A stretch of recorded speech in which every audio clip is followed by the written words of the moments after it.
You're at the Coaching Inn, 3D Coaching's virtual pub, where we enjoy conversations with people who are engaged in the world of coaching.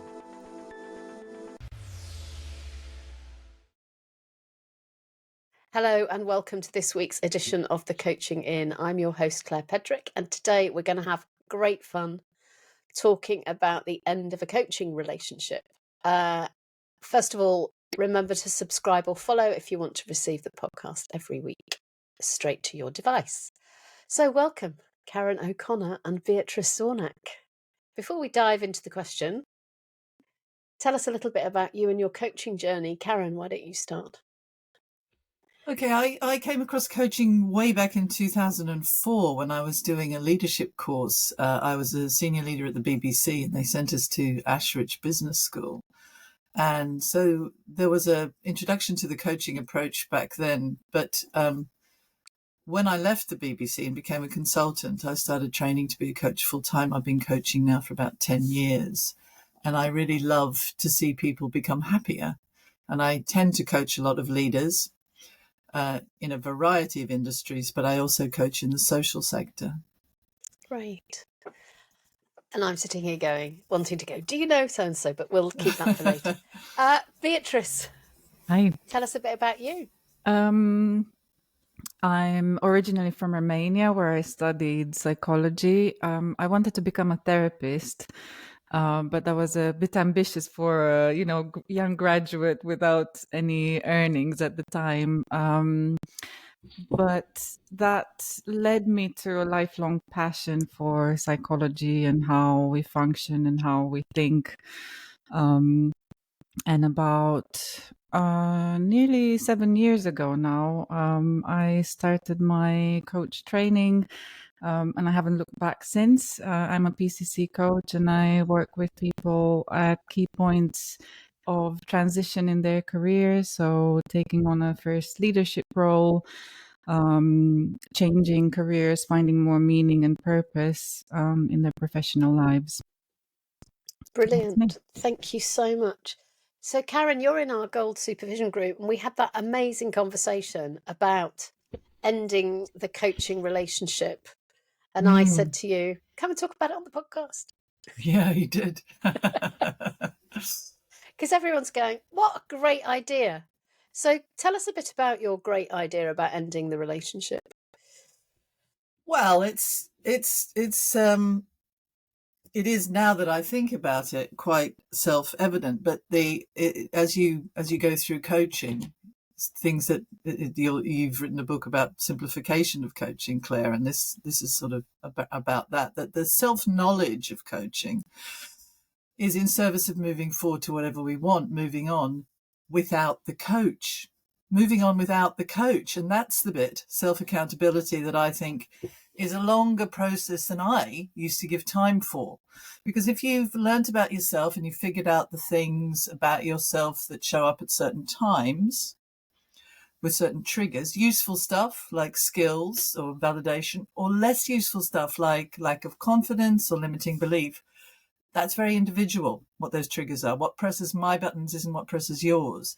And this is the stuff that helps with endings, I think. So I'm always thinking that endings start at the beginning, because the more we know about ourselves, the more we can normalize and have strategies when things get in the way or show up again, because they do.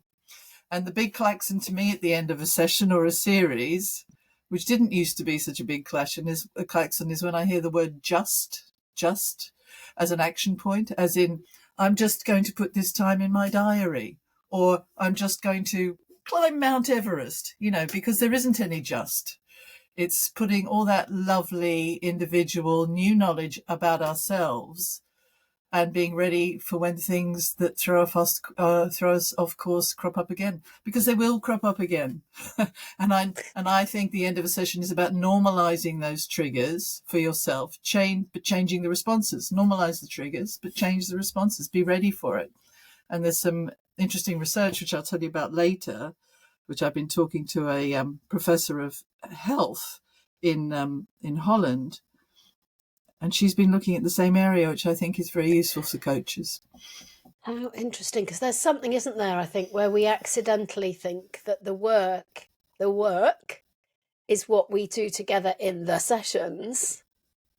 But actually the work is their work, and it goes way beyond the sessions and in between, and as you say, beyond. I'm struck by that.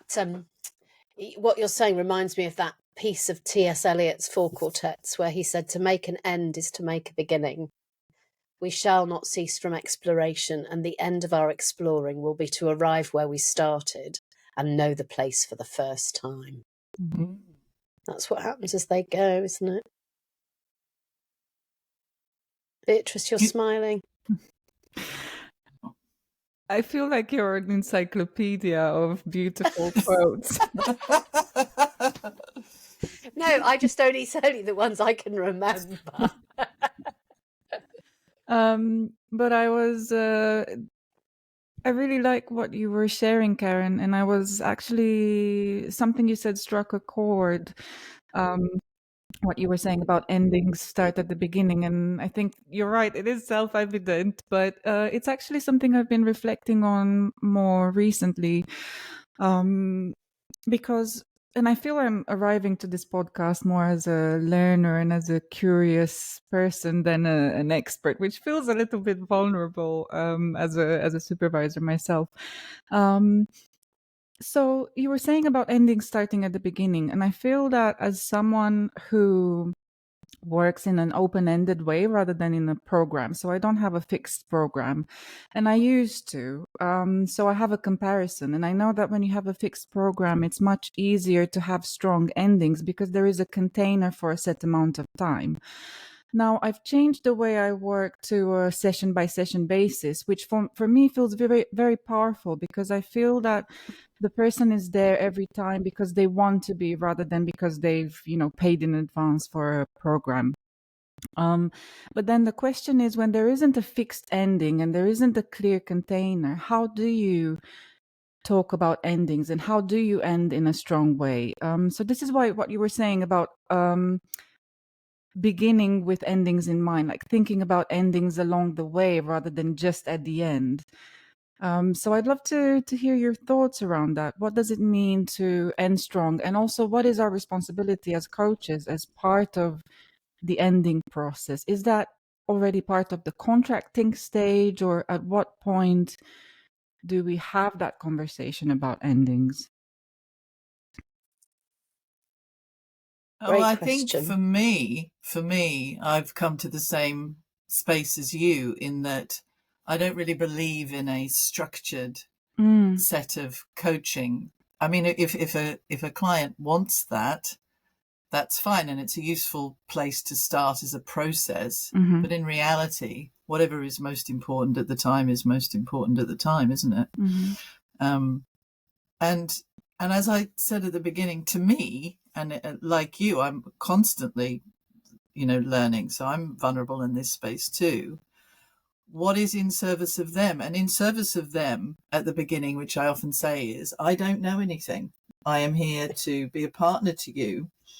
And as you know more about yourself, how will that be useful to you going forward when you don't have me as a partner? What will you be doing when I'm not sitting in front of you? Or what will you be thinking about? How can you really know yourself so that you can use what you've learned when the going gets tough?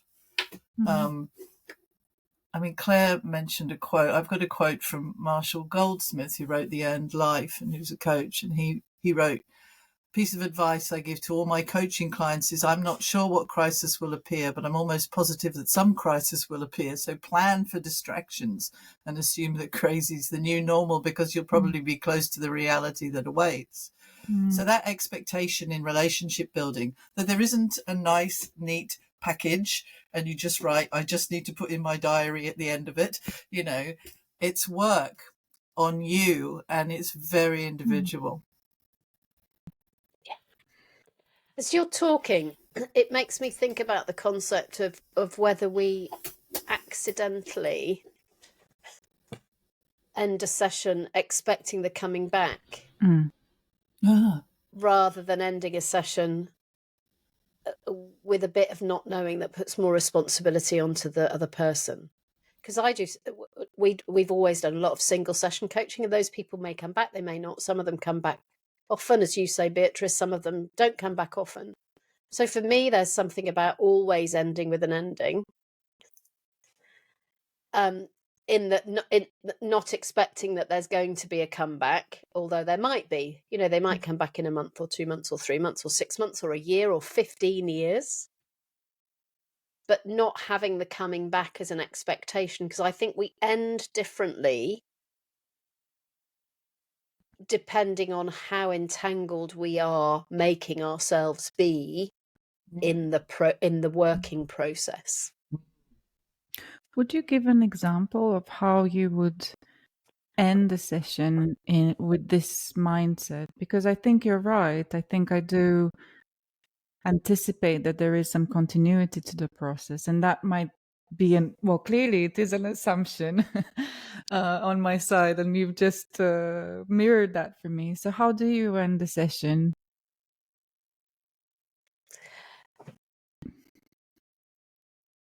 How I don't end the session is an easier way in. So, okay. So how I don't end the session is, so you're going to go off and do this, and we'll talk about it next time.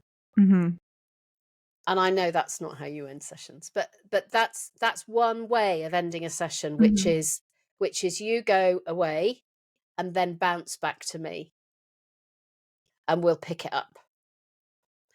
I think there's something for me about no expectation that we'll pick it up, although we might. So there's something about, have you got what you need to know that you're going to commit to whatever it is you've just committed to?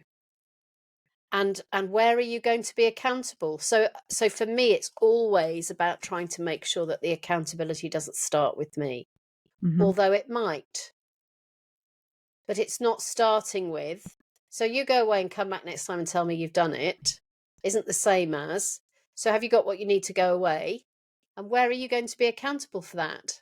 And they go, oh, where am I going to be accountable? And rarely do they say to me, they almost always say that they're going to be accountable elsewhere.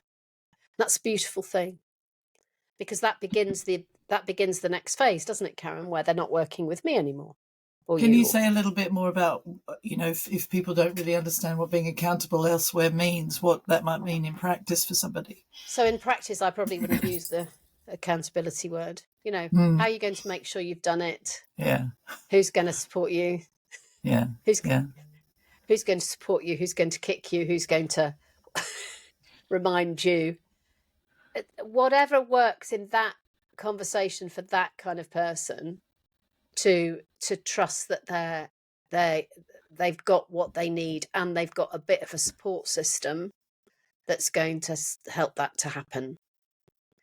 Because I think there are a few things that and they are really accidentally, and they are always in good faith, but accidentally in coaching we can feel that the work is all about them and us in the session.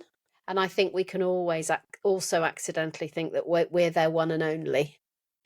Oh, that really touches something for me, because I realized that a very common question I ask is, so what are you going to do as a result of this conversation between now and next time we meet? And I'm just realizing that there's an inherent assumption that they somehow depend on me, or that I need to be part of the process, rather than really empowering and allowing their own autonomy to take over their process of accountability. So that's really, thank you. That's really powerful. Well, that's two things in one, isn't it? Because one of those things might be about accountability, but the other one is about a time window.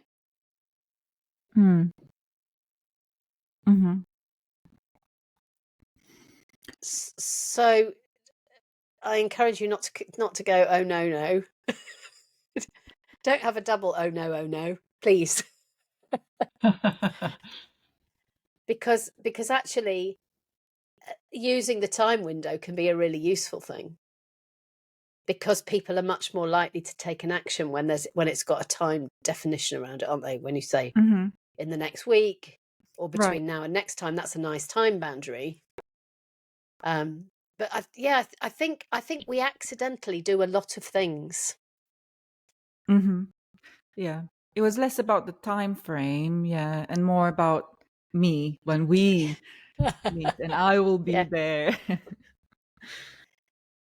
I think that's such a good pickup, because I mean, something in you has made you move into individual sessions, and I think so. You know that. That's what I hear you saying. But it's the individuality of the person in front of you that always blows me away. And even just to take, if you don't mind, just a very small example of recently from me, I know I need to do more flexibility exercise, but I also know me, and I know I'm not going to do it at night. I now know that. I'm just not going to do it. And I'm not, if there's a yoga class at night, and I'm not going to do it by myself, which was something I learned during lockdown, that doing it online, I'm not going to do it. There's something about the accountability of the other people in the class. So unless it's in the morning with other people, I'm not going to do it. And I know that about myself. And so instead of beating myself up about the reasons why I'm not doing this flexibility exercise, I'm creating the conditions from my self-knowledge about how I will succeed. And that's a very individual thing. And that's what I mean about the more you know about yourself, rather than using it as, I'm never going to do anything because I'm hopeless, you think, okay, what are the conditions I've learnt about myself that I can use here? I mean, it's a silly example, but it can be quite profound if people realize that when the setback creeps up over the hill again with the best of intentions, they actually do know themselves more to be able to prepare for it. It's the expectation that it's not all going to be brilliant after a series of coaching sessions. As you're talking, you're reminding me when you said, we're all different. Everybody's an individual. I remember working with somebody, and they always came. We did in-person work, and they always came with a little notebook. And that little notebook always reminded me of the one that my grandma used to buy in the hairdresser that had a dog on the front with a little spiral bound thing. And they would always come in the notebook. Yeah, and they'd write down 2 or 3 things that were really insightful for them during the conversation. And I think it was probably at the end of the second session, I said, I'm just curious, what do you do with your notebooks? Because I think it was a different notebook that they came with on the second session, because they were quite niche. So you notice things like that, don't you? And they went, oh, I have hundreds of these notebooks. So I'm going, oh dear. And they said, I just go back to the office, I action the 3 things, or I put a reminder somewhere where I'm going to action them, and I tear the page out. So I'll always come to everything with an empty notebook, but there are no incompletions on my desk. Wow. I thought, my goodness, because how many people have we worked with who write something on their list and it doesn't make any difference? But getting that clarity in terms of the relationship and accountability and all those endings over time was that actually all this person needed was a couple of things in their notebook, and we knew what was going to happen next. Which takes me back to something you said I think it was in Simplifying Coaching, Claire, about how there is no perfect question. There is only the perfect question for the moment and for the person. And I think we can get so caught up into what are the right questions to end well, or for accountability, or, well, the best questions are the ones that work for the person. And I'm really glad that Karen brought in individuality and what works best for the person in front of you.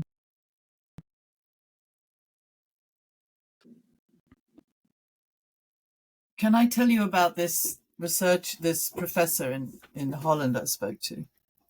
Please. Her name's Marika Andreasen, and I actually reached out to her when I read her research on setbacks. Oh. And she and her colleagues work in public health. So they really are about, doing research that will effectively help people change behaviours and the health of people, make them feel better. And she and her colleagues did a study on setbacks. And this isn't about, not having big goals like I'm going to change my diet and putting those things in place. That's taken for granted. The idea is that no matter what you do, there will be setbacks. And that's not an excuse, but it's like double planning. What do you do to prepare for that happening? It might be a small thing, but the response to it, this research says, and I'll share the link with you, is very important. Because if you haven't prepared for it, and if you think it's an internal factor, you can spiral out of control. Like if you think about, I had a piece of chocolate cake, therefore I'm an emotional eater, therefore I'll never be able to do this. Whereas if you think about external factors, an example might be the yoga one I gave you. The morning's good for me, other people, they're good factors that will help me succeed. Or they discovered if you've done it before and you've got that well that you can remember to dip into, that you remembered, you can overcome these factors and setbacks and stop them spiraling. So thinking about your tactics when it's a bit like, and the reason I reached out to her is because it chimed with my idea of normalizing the idea that these things will show up again. Mm-hmm. And they very much say people have got to not have unrealistic expectations. They will show up. It might be a small thing, but how you react to it can spiral, or it can just be knocked away and you actually build your self-efficacy, is the term they use. And I thought that was fascinating for coaches. So I wanted to have a chat with her. So I did. And funnily enough, we ended up in a place where we were talking about the fact that because she says that setbacks will happen, some people have accused her of normalizing failure, and she does the exact opposite. She wants you to prepare for it. And that got us thinking about how there's a sort of memification of failure these days. Like people misquote Beckett on Instagram, fail again, fail better. It doesn't mean failures are something to go for. It just means actually it'll probably show up, learn from it, And I thought her work was really, really interesting. And the main takeaway is that more work needs to be done. Because they used to, the body of work that she quoted was that people used to attribute success to internal factors. I did that. And failure to external factors. That was something that got in my way. Whereas actually she found the opposite. How interesting. Yeah. I think that part also, I'm not familiar with the research, and thank you so much for sharing, also really depends on the locus of control. And also I find that especially in people with trauma, the locus of control might be switched. So they might put success on external factors and failure upon themselves. Or at least it's more likely for people who have experienced trauma to do that.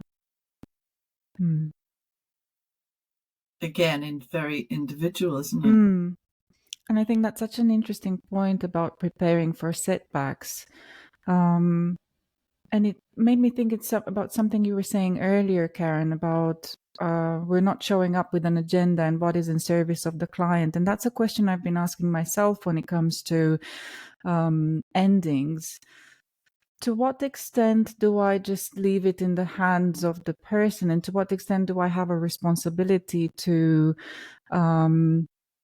maybe educate them? Maybe clients don't know how important the ending of a relationship is, or they don't know why it's important to have a contracting session or to talk about the bigger objectives, or so where I feel like I'm finding my feet in terms of how much responsibility do I hold and how much do I need to educate, but then without becoming too rigid or too leading or directive in sessions. And I'm really interested, and actually I love, Karen, your idea that you're almost adding something else into the work that isn't theirs, which is, and let's talk about planning for setbacks.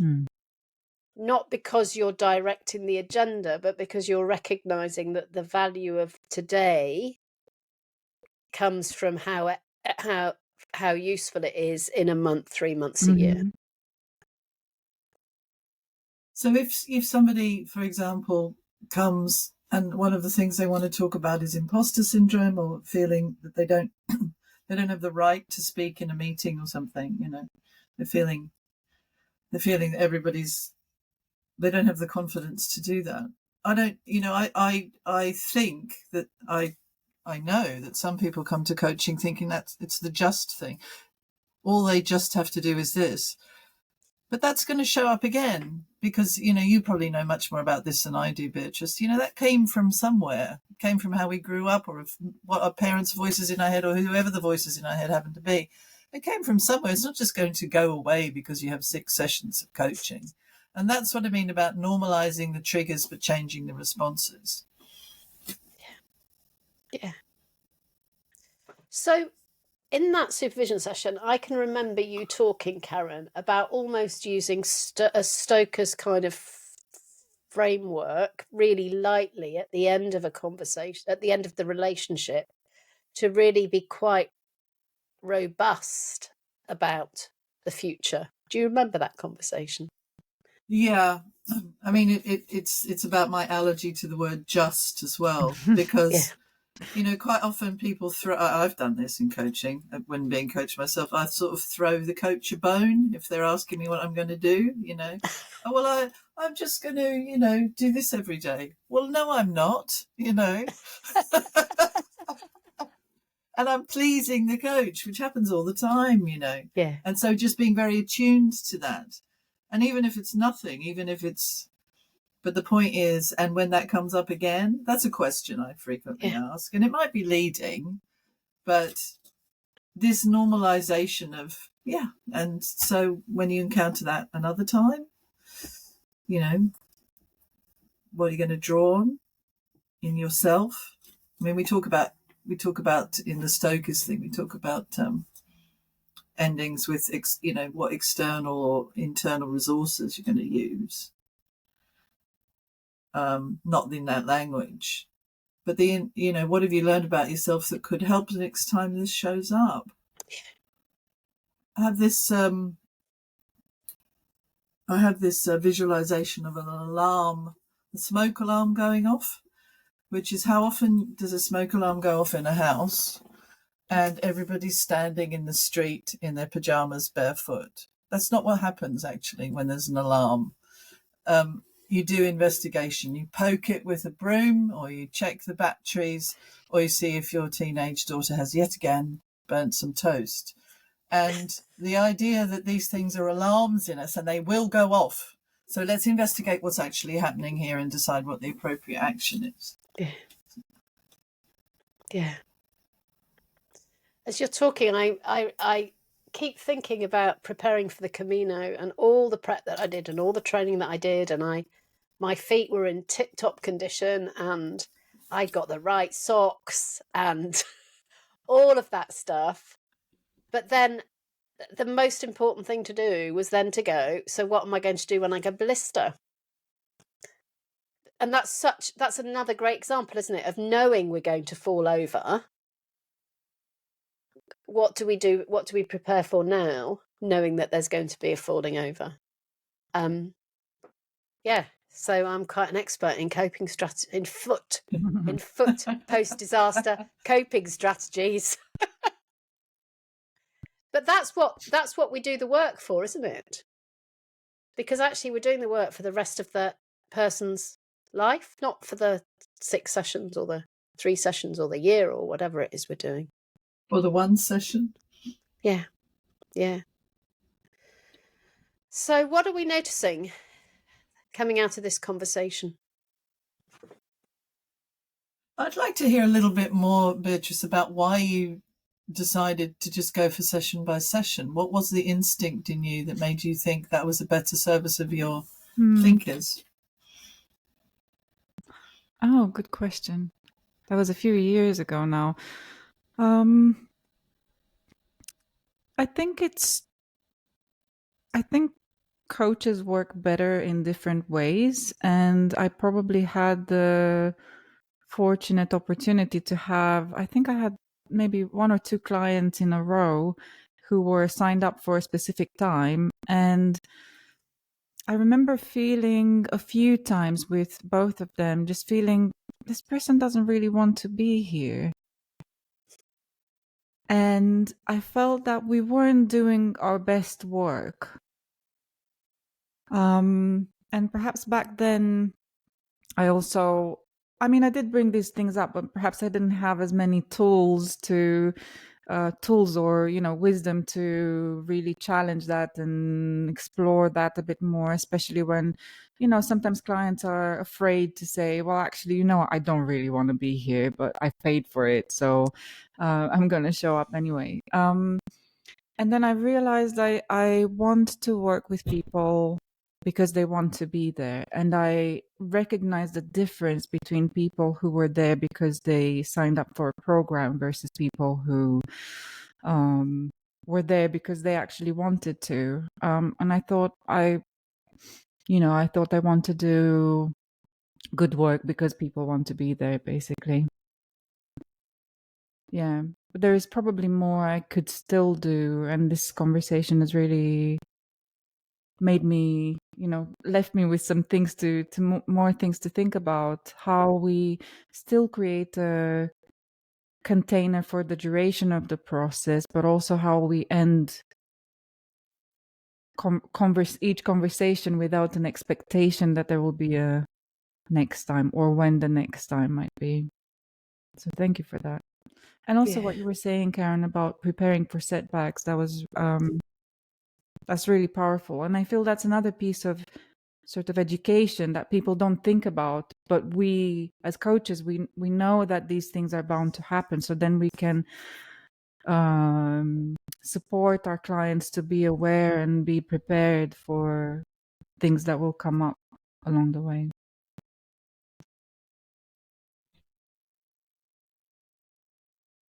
What are your insights, Karen?